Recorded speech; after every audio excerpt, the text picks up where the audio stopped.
What up, guys? It's Whiskey Cooks here with Whiskey Cooks with a dash of salt. That's a lot of Whiskey Cooks in the first like sentence or two. So we're gonna have to fix that. Anyway, Whiskey Cooks with a dash of salt, where I tell a story from history that's gonna leave someone salty, and you watch me make something in the kitchen. So this first ever episode, we'll see how this goes. First episode today, we'll be making some jalapeno poppers wrapped in bacon, and listen to how Mexico helped bring World War One into the U.S. Wait, what?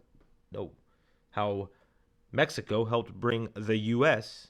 into World War One. Before I butcher this intro anymore, let's get this rolling. So World War One, right? That's our setting. Now, any story about World War One is going to need some kind of context, but I'm gonna tell you right now, World War One, crazy complicated. I could take like 5 more videos on just the causes of World War One alone, so I'm not gonna do that, right? That's just silly. So we're gonna kind of skip ahead a little bit, but essentially, this point of the war, Germany is fighting a two-front war. They're fighting the French and the Brits on the Western Front, and the Eastern Front, they're fighting the Russians. Now, the Russians are kind of close to collapse. This is, kind of around the time where, the Russian Revolution happens, like the October Revolution and all that stuff, and we're not even going there.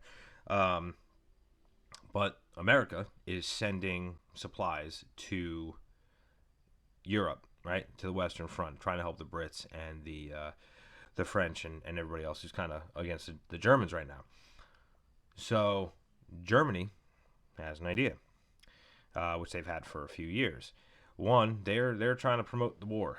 They know that it's not going great. I mean, it's going all right. It's not going like amazingly, but they start getting emboldened by their victories in the Eastern Theater. Like, all right, cool. We're about to hopefully have just a one front war, and we're getting a little tired of the U.S. sending all these supplies to, the Allies. Some Guinness. It's like my 5th today.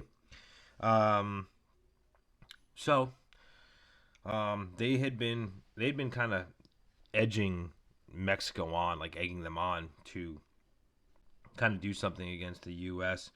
for kind of a while. They had a part in the I'm gonna butcher this, but the Ypiranga incident. They were like arming and funding the Mexicans, and this occurred in 1914. Almost caused another war with Mexico, between Mexico and the U.S.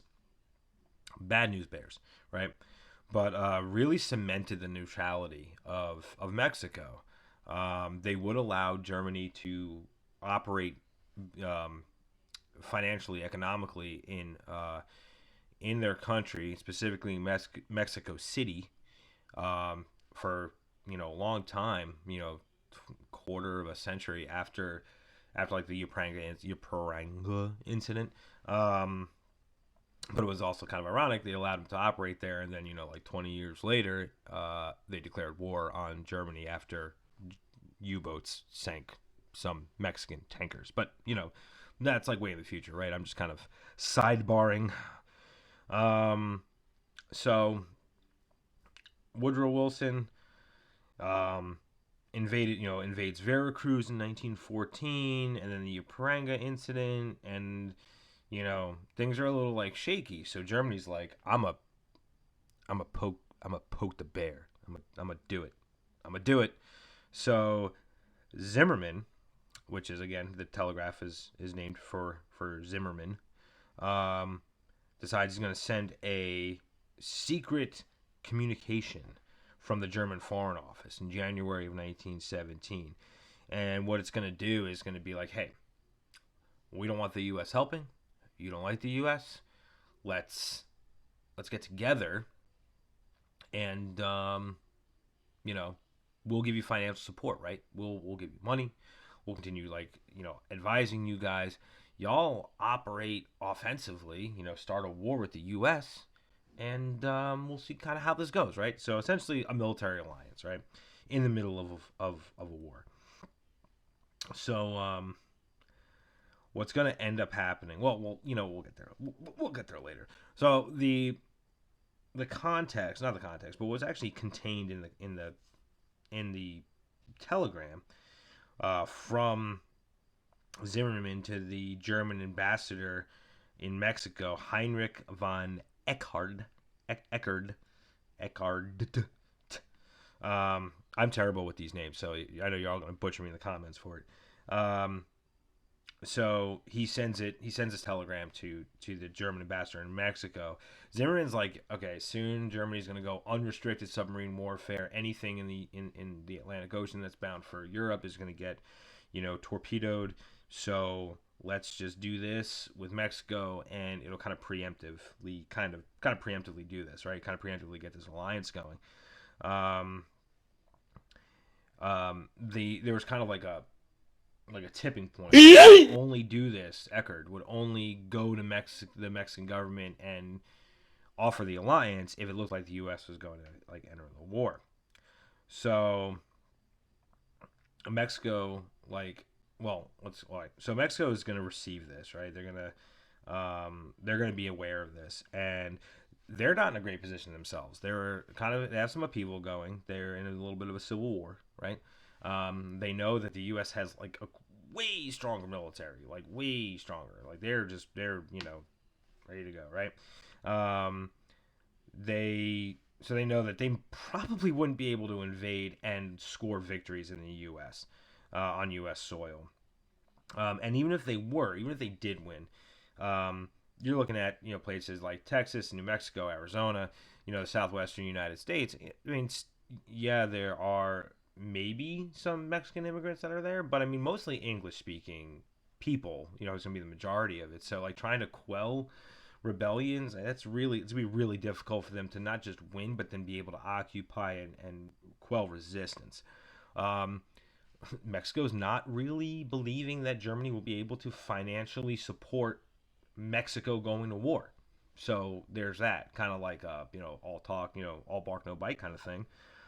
And the peace conference in Niagara in 1950 after the European incident was to avoid a full scale war. So now if Mexico turns around and then all of a sudden is like, we're going to go to war with the U.S., that doesn't really look good to the rest of the world at Mexico. They're going to be like, what the hell? We just went to this giant peace conference to help you guys avoid war. Now you're doing it anyway.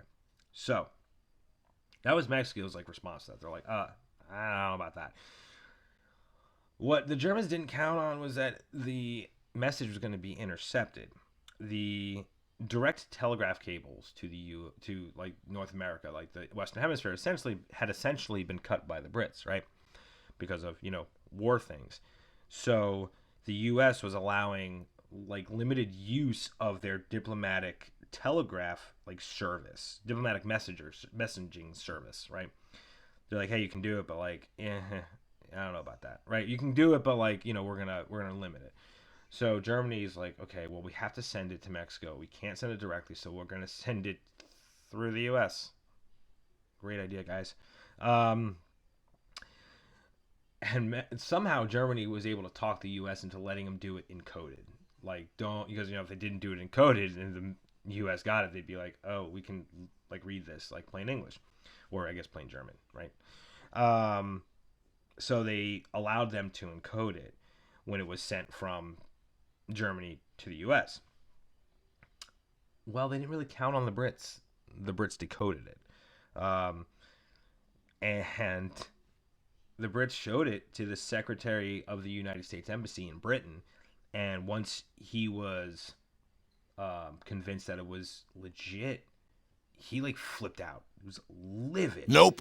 So the U.S. was already kind of isolationist and xenophobic, and then they got that they were told by the Brits hey, we got this message from the Germans trying to convince the Mexican army to invade.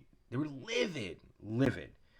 So the saltiness, I guess the salty summary of this would Germany would come out on the short end of this. It paved the way for the U.S. to really get involved in the war and really left Germany with a salty taste in its mouth. Appreciate you guys being here for this first episode. You guys have any ideas for any further episodes? Any ideas, history stories, or food you want me to make? Yeah, you leave that in the comments. And don't forget to serve up that like button. Sprinkle some salt on that subscribe button. If you could, order up a share button, I'd appreciate that too. Everybody stay safe out there and stay feisty. Keep cooking. So as kind of like a PS or a side note or a whatever, I don't know what you call it. I did not take a picture or a video of the finished product of my bacon wrapped jalapeno poppers, which is a fail. What happened was as soon as they were done, we all just kind of ate them. So yeah, I'm gonna get better at that next time. But yeah, you guys take it easy. I'll see y'all next time.